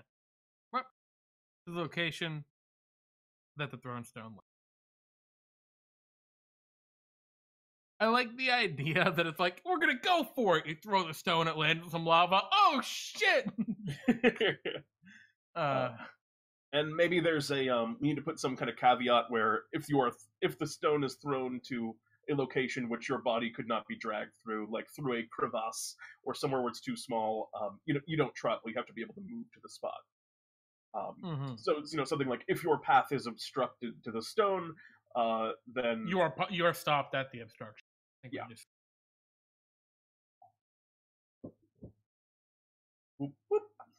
So I'm gonna let you handle that, and I'm gonna go look at the next item. So I really actually like that. What do you want to put that as? A rare item? You think? I put rare. Yeah, that's what I was feeling. What are the wings of flying? I know the broom of flying is uncommon. I think the wings of flying are rare. Very good. But they also require attunement. And I don't know. And what are the boots of flying? The boots of flying are uncommon. I don't know if they require attunement. I think they do. Yeah, 100%. I've used them so many times that I don't know that. Data, can you go back to work? Whenever we were playing Delves, it's a fun fact. Every single time, I thought, man, I'd really like to take the boots of flying on this character. I didn't do it every time because I knew that would be bad manners. But every time I at least wanted them because they're so good for an uncommon item. Sword is saying the throne stone returns to you if you cannot get. That works for me. So yeah, I think we can just write that. We can just say, pull the towards the location that the throne stone lands. If the path is obstructed,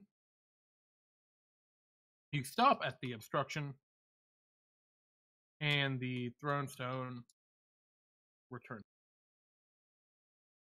Cool. Perfect.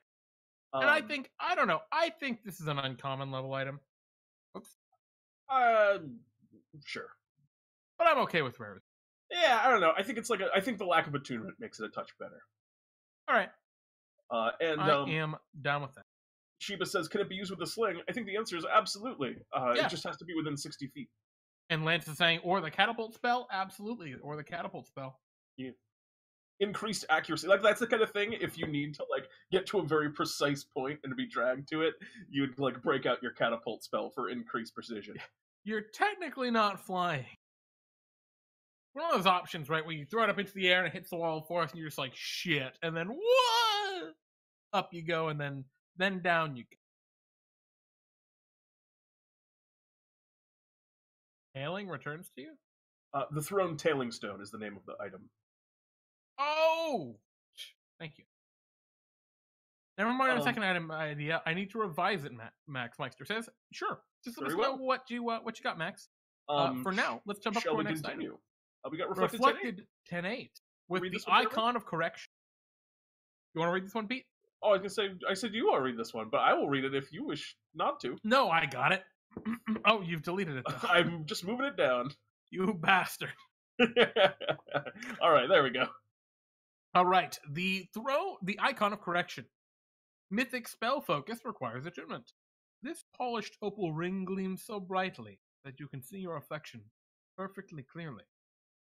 While attuned to this +1 spell focus, once per day you may use a reaction. Have a spell targeting you and only you. Instead, target the cast. Okay, cool. So it's just a wing, a cool spell reflecty ring. I dig it. What do we think, Pete?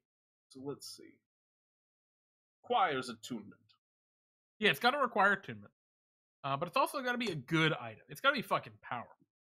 One of the things I see about this, I think of opals, and I think of the very rainbow prismatic opal. I want this to cast a spell, but I guess it can just reflect the spell. I'll attune to this.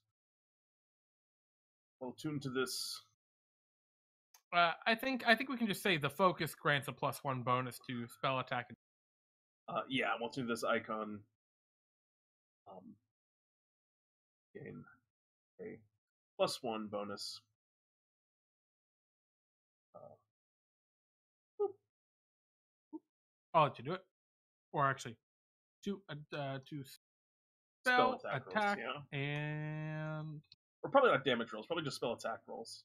Just because sure. damage rolls are always kind of funky on spells. Yeah, it's a little weird. Um, Additionally, you may use your reaction to cause a spell which would target only you.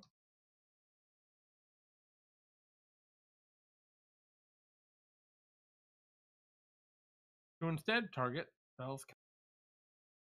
You know, we have an item kind of like actually in the bag already. I think it's called the Mirror Monocle. Indeed, I think someone Farkas actually submitted. Huh? I think someone's pulled it, haven't they? Maybe. The Mirror Monocle is a very cool item. So I think this is fine to keep in there. Yeah. You already got it. Same page. Additionally, use a reaction to cause the spell which would target only you to instead target the spell's caster. Once used, this feature can't be used again until the next step. The one issue I have with this item is, Lance, you said this polished opal ring. Whenever I read opal, I think of like the very prismatic, colorful, bright opal. And I want like a prismatic spray or a color spray effect on this, but I just love those spells. So maybe not. Maybe it's good the way it is. I think I'm looking at pretty opals on Google Images right now, and I didn't know that the opal was such a beautiful stone. It's a gorgeous stone. It's a little bit jank. A little bit of a janky stone. But I love the black beautiful opal. jank. Great. All right, icon of correction. Thank you very much, Reflected 10-8. That's a beautiful item. Blood Deuce, the barkeep's second serving. I love that name. That name. It's a great name.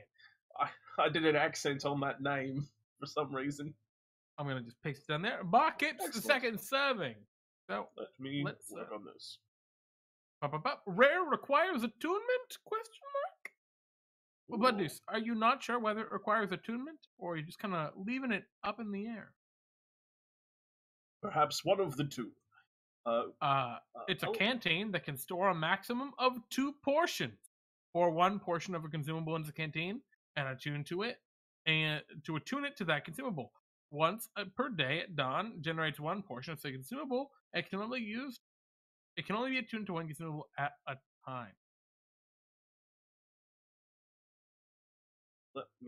Okay, I think I get the point. The idea is you can use it to take any consumable, like potion, and make it into a reusable thing. Oh. I see that. I like that a lot. It's kind of like the string of getting thrown things back to you after you've thrown them, but it's specifically for potions instead of for thrown things. Yes. In my headcanon, Barkip is a chef romancer. Beautiful. You know, no one else has made a chef romancer, Blood Deuce, except for you up until this point, at least to my knowledge. Thank you so much for building off of my very good lore.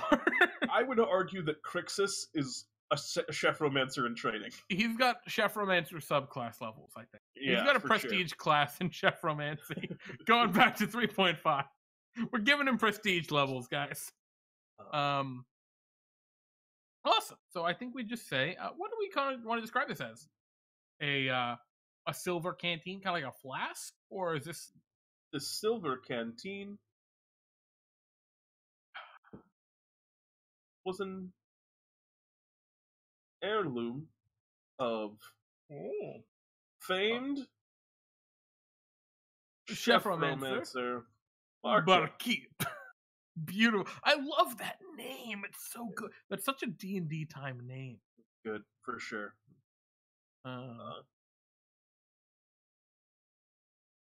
So the one issue I have with this item is it can store 2 portions and then 2 different consumables, and you choose between which one is consumed. I think we just say that you can attune it to a consumable. Yeah. I think just one simplifies it a little bit. Yeah. And also, in terms of rarity, I'm thinking this is probably a very rare or very even nigh legendary item. I think we call it fair. We roll with it there. I could maybe be seen as rare. It kind of depends on what consumables are in the game, right? Yeah, it's just because understanding the full of the things that are in Bartholomew's bag that could be put in this. Yeah. Adrian P. All right, I have to go bye. Oh, goodbye, Adrian. Take care. Fare thee well. I'm just seeing Barkeep's second luck with the liquid luck to just create and generate more consumables because you're rolling and you well. start to like sell like, them. I've got 8 liquid lucks now. Oh, there's more left? Weird, I generated a new one. Yeah, so there's definitely going to be some funky interactions. Just as the string of getting thrown objects back after you've thrown them has broken some items, so will this break some items, but I'm fine with that. All right, so we can just say any potion that is poured into the canteen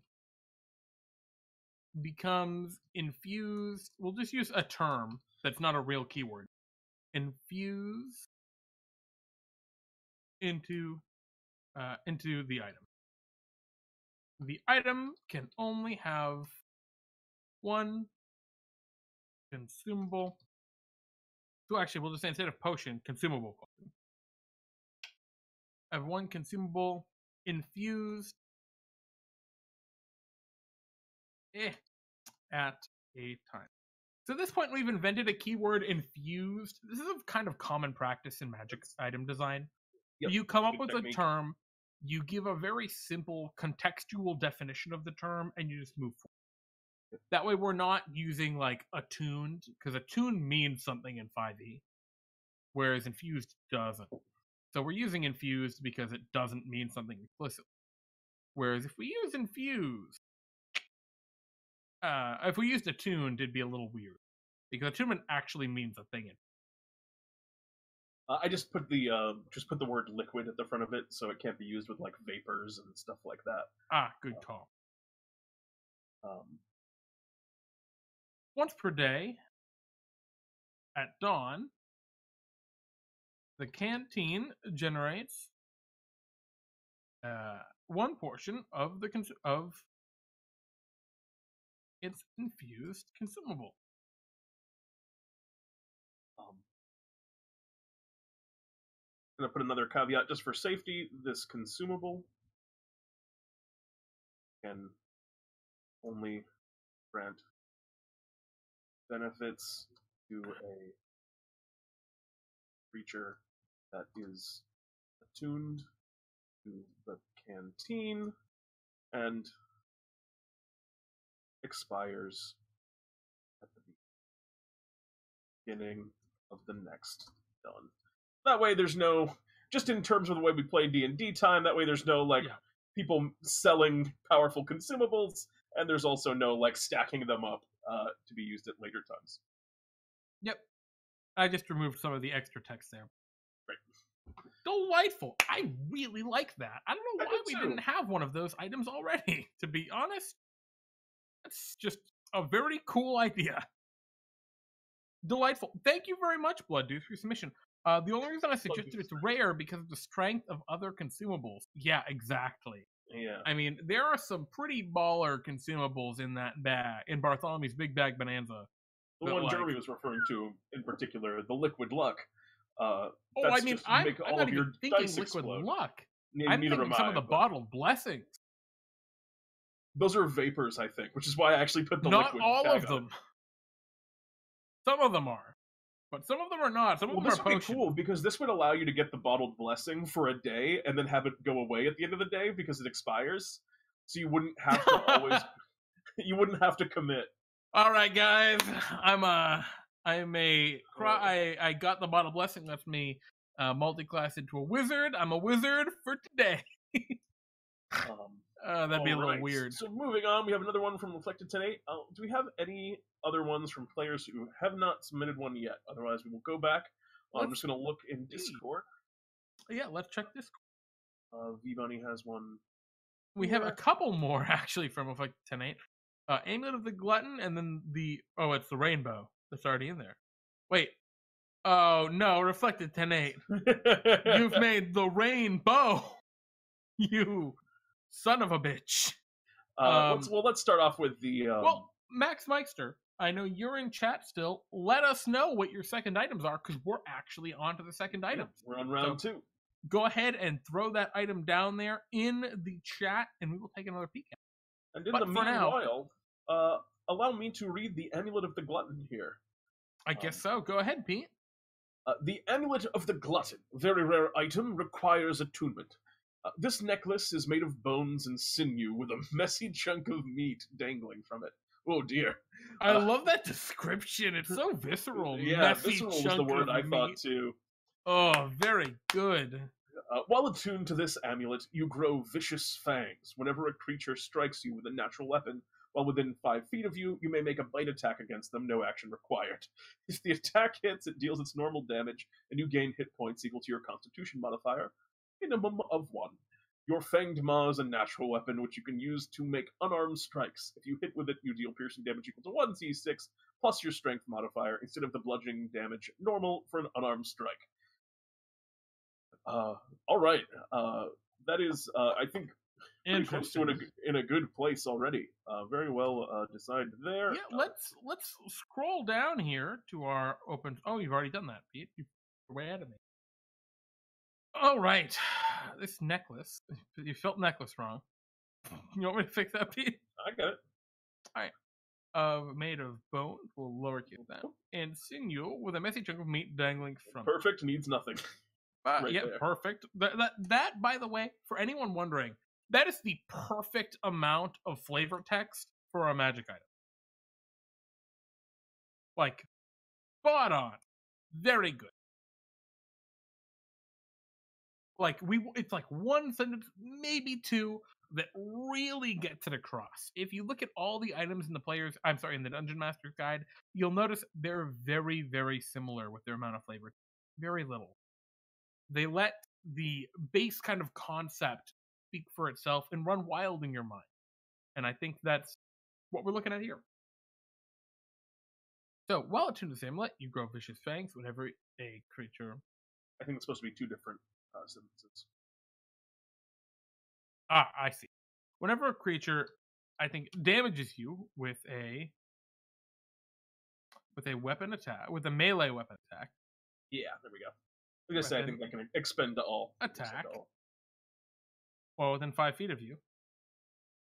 And just for convention, it's 5 feet. We're not going to put FT. You may make a bite attack against the creature. And I think we say using your reaction. No action required. It's just like... It has the potential to be a little... pop a little bit off. Maybe that was why you put it for natural weapons, making it like kind of a niche thing. And it gets a little funky.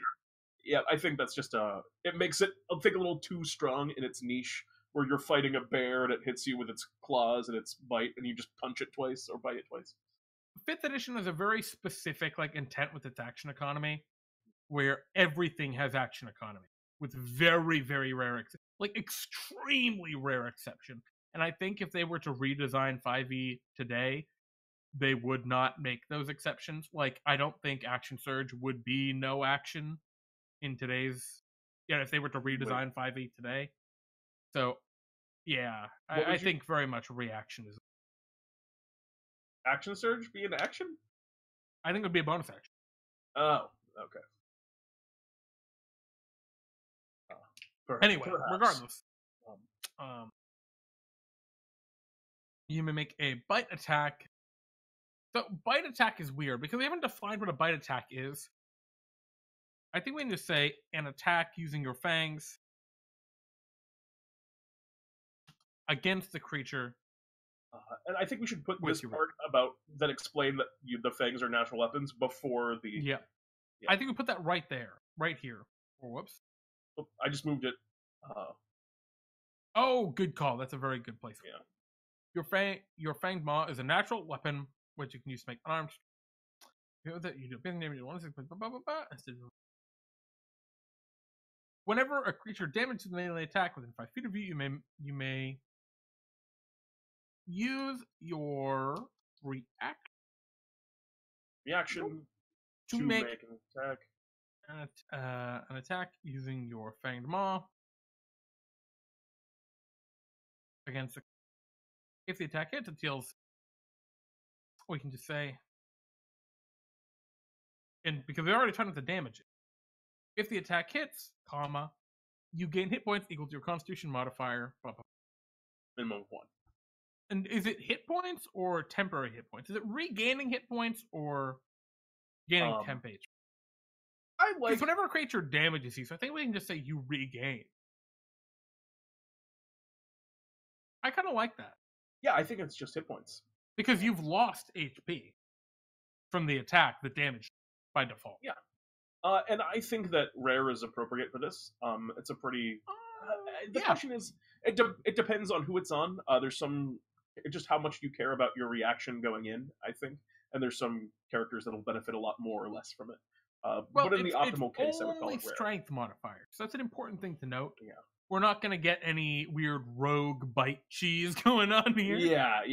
I think in the optimal case, for a character that doesn't use its reaction and has the strength to spend it, it would be a rare item. And I think, going for the best on the rarity is right. So I would say rare. I agree. And I like. Yeah, I do as well. Thank you very much, Reflected. It's a very good item. It is a cool item. Yeah, I dig it. I mean, I see certain characters, especially characters that have extra features that deal with bite attacks, like lizard folk or Yachanka specifically, would really like that kind of item.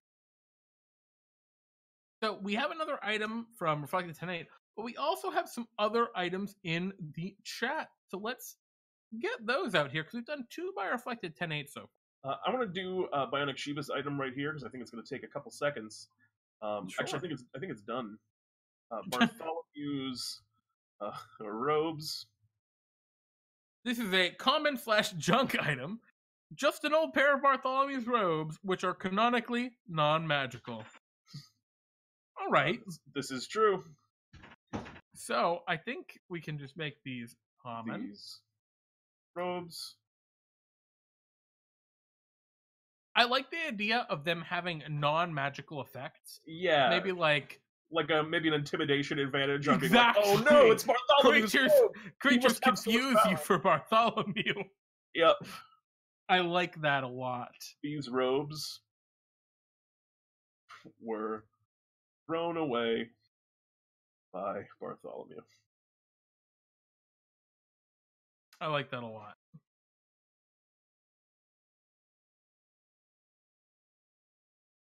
While wearing very good them. Is it just while wearing them? I think you have expertise in intimidation. You have expertise. Well, that seems good though. At that point, that seems like a good effect for a common. While wearing them, what if you have advantage against intimidation checks? So advantage on intimidation checks on intimidation checks against creatures with 12 or more intelligence. Just specifically, only smart creatures that would recognize these robes are the ones that you gain. Or more intelligence. Which I like the paradox there of they also are probably smart enough to know that you're not him.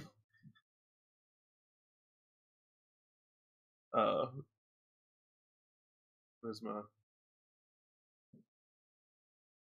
So it's just... the eye intimidation is actually a lowercase. Oh. While you wear delightful. Very simple. Additionally, You smell No, like we're not going to add that. We're not going to put that. it doesn't need it, but it's true. It's true. All right, so we're on to our next item, and I think this might be our last item. I do want to see Max's. If Max finishes typing his item before we get through this next one, I'd like to do his because I know he was very excited about it. Very well. Max, this is going to be just for you then. We'll do the last item just for you. But for this one, it is by Sword Co. here, the Ancient Knife of Jealousy. Take it away, Jeremy. Very rare, requires attunement. An ornate old knife. Although it looks like it was a beautifully exquisite example of craftsmanship of a +2 dagger at one time. It is rusted and rotted due to age. Cursed by its own jealousy, it will age any target hit exponentially for 1 day, and it reinvigorates the knife to its original condition, dagger +2. Each characters take a -2 penalty on damage/saving throws. Interesting. Okay, so I think the concept here we're going for is it's an item that becomes more powerful as it weakens other creatures. Right? That sounds correct to me. So, we can say this ornate old knife, although once beautiful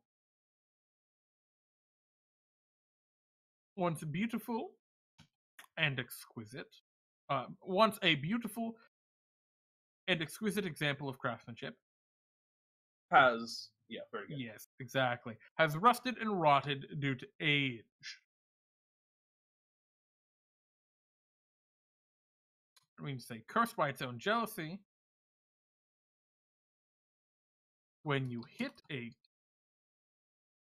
creature with this weapon, it magically ages 10 years.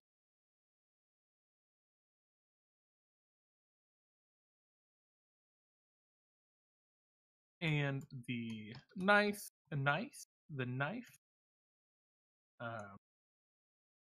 de-ages closer to its original condition.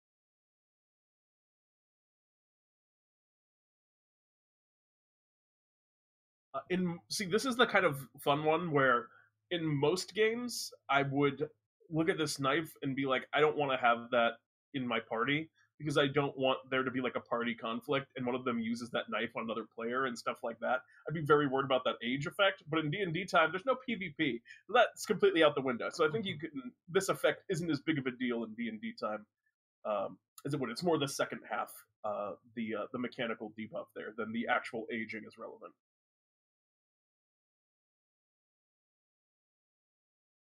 So actually, I think we just say this old ornate dagger. I think we just call it dagger at the beginning just to establish what kind of weapon it is.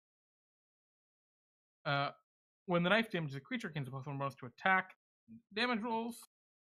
And then we just say maximum of +2.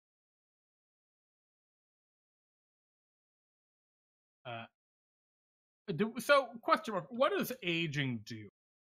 Sword suggested that age get a -2 penalty to saving throws and dex saving. Aging, I don't think has any not implicitly official mechanic. The most common one, and maybe I'm just thinking this because that's what I do with aging, is I reduce strength score. But okay. I don't know if that's what we want to do, and since there's no rule for it, we can do whatever we want. But reducing strength score makes sense to me. More logical. Sure.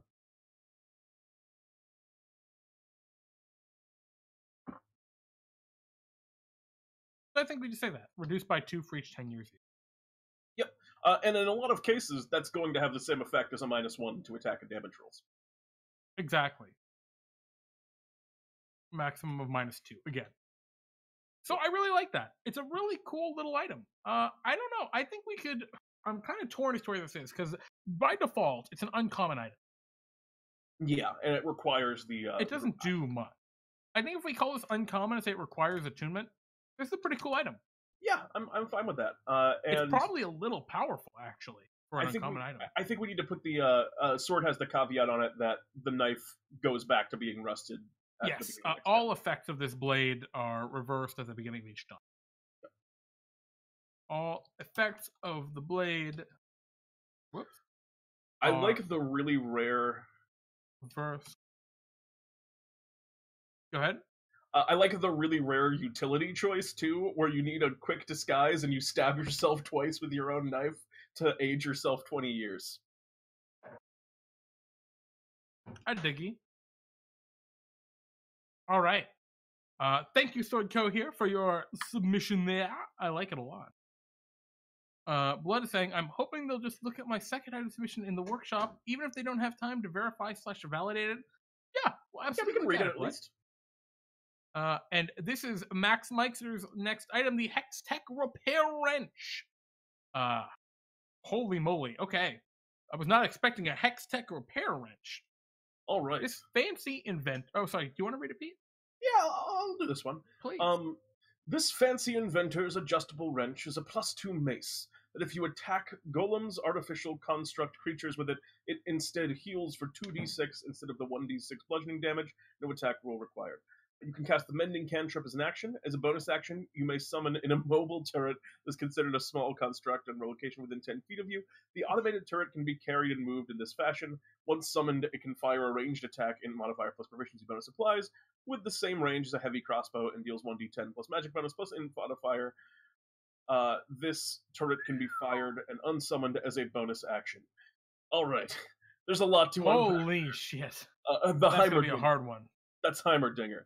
I don't know if we have time to build this item the exact way that you want it right now, because in particular, messing around with that turret, that's a whole item and very complicated in its own right. The way I see this item is I see it as something like this, right? And this is a different way of executing it, but I think this gets across what you were going for. This fancy inventor's adjustable wrench functions as a mace. Oh, there we go. That works as well. Or do we want to say a mace, or I think we just call it a mace. I don't think we need a +2. Yeah, no, I think Max had that one good. It's been by Max.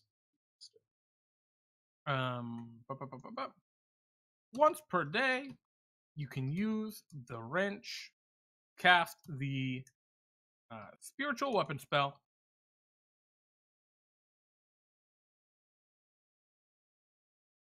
When you do so, the weapon takes the form of a turret with a range of Great. That's great. 60 feet. Done. Yeah. Oh, whoopsies. With a range of 60 feet. On a subsequent turn, you can change the location of the turret. I think we specify. Actually, I don't think you even need to change that. I don't even know if you need to change that because spiritual weapon allows you to move it anyway. Yeah, I think we. Yeah, I think that's fair. Turret with a range of 60 feet. Yeah, perfect. And so let's get the healing to constructs. Spell casting ability for the purposes of this casting of the spell is so instead of the it's or the casting of the spell is I don't know what intelligence? It's gotta be intelligence. Yeah. Let's be real. This is based after the ding dong. Raise your dongers, as they say. Right. But yeah, I think this is a really good example of you had a really rich idea, but there's a pretty good way of accomplishing the exact same shtick, the concept, without going too overboard. And I think as just one casting a spiritual weapon, this could fit as of course I got your reference, Max Meixter. Yeah. Mwah. I think this could be an uncommon item. This is a very good uncommon item. If we gave it a +2, this would easily be a very rare item. Yeah. But I think with just a spiritual weapon, this is a pretty good uncommon item. And I one don't even know spiritual if it weapon a needs day, I assume? Yeah. Yeah, because we have once per day on. But yeah, I think we just bada boom. Whoop. And I don't even think this necessarily needs attunement. It's just a really cool item. Oh, you already had the once per day. Great. Yeah, I think so as well. I know you had the extra stuff about like repairing kind of constructs and like the mending cantrip. And actually, maybe we can still throw the mending cantrip on there. I think the extra stuff for while you wield this weapon, you can cast the mending cantrip at nice and simple. I think that like healing constructs just gets a little complicated, it's a very little niche. weird. Yeah, if for D&D time, it's a little too niche, I think. But in a full-out game, sure. Yeah, full-out This campaign. is the kind of, like the item in the first way you had it is the kind of thing that we would do for like a Bartholomew's Choice. Because if you look at those, like the mechanics on those tend to get kind of wild, and we go a lot bigger get a little gritty on the design. Yeah. So, excellent. I dig it. Let's look at our last item we're going to really look at. So, at this point, we had... Let's scroll up a little bit. I need to look at this. The Rainbow Bow by Psychopath. We have an item, The Rainbow by Lance, reflected tonight. And now this last item is the Rainbow, spelled R-E-I-N. Once per day, upon successfully hitting a target, you may force them to make a wisdom saving throw or become charmed to your side, aiding you for 1d4 plus 1 minutes. It's fun. I like it. And then there is a rainbow. Oh, jeez. If it's going to be a charm to your side, rather than using that on... Yeah, rather than using that on a creature, I would like to make it just on beasts, because then it feels like rains, and you're like actually kind of like putting it on... you know, you're getting your big Tyrannosaurus Rex with your rainbow. Well, I think regardless, for now, that's all we really got time for. I love the rainbows. The number of rainbows that we have created. No rain, at least where I am, but apparently lots of bows. Wait, Jeremy, I had just a cool item idea. All right. The rainbow. While attuned to this item, you have advantage on checks made to impersonate a king or a queen. That's an REIGN. Check out our other shows. Tune in on Wednesday for... Actually, Jeremy, are you going to do something on Tuesday? I think this week I'm not going to be able to do anything. Okay. Maybe I will do something on Tuesday and not do Worlds, but something else to fill in that gap. And on Wednesday, tune into DnDTime Talks, where we discuss all things Dungeons and Dragons. This week's topic is TBD, and remind me after we stop, because I have a couple of ideas I want to run past you, Jeremy, and see if you're interested, but I won't say them on now, so we don't say that we're going to do it and then not. Pay attention on Discord. We're going to be posting our weekly schedule tomorrow, and that's where you can find out all of what we're going to be doing throughout the week. It should be a blast. Obviously, it always is great. I'm really excited, as I'm always excited for our weekly stuff. I can't wait for more D&D time, and I know you all feel the same way. So, and then on Friday, tune into Pete and Jeremy's D&D Time. As always, we run 3 one-shots with our community and our viewers. It's always a blast. I think we have a very normal week of D&D Time this week. I think there's no boss battle, just 3 regular adventures. No legend craziness. Should be a fun week. Come in, hang out. It's always a blast. And then, obviously, a week from today, we will be doing Waterdeep Dragon Heist, continuing where we left off. I've been having a blast in that game. I'm very excited. Oh, it's gonna be good. It's been a lot of fun so far, and I have no doubt it will continue to be so. And Sword Co here, I'm looking at you. Sign up for Myth Tier. It's been too long since you've gotten to play your Myth Tier games. You're around. Reflected 10 as Fable Adventure, probably. If people, for the record, here's just a pro tip for all time. If there's a particular tier that you want to play, if you sign up for only that tier, it massively increases the probability of having that tier happen. because we don't like the people with the highest points. If they have one thing that they want to do, we will prioritize that. So just keep that in mind for everyone forever. Yeah, that's all I got. Oh wait, I had a cool idea for an item though, Jeremy. Pete, go ahead and hit me. I call it the rainbow. Bow is spelled Beau, and when you fire it, you summon a magical boyfriend. I'm Pete. I'm Jeremy. And this is D&D D&D Time Brews. Good night, everyone.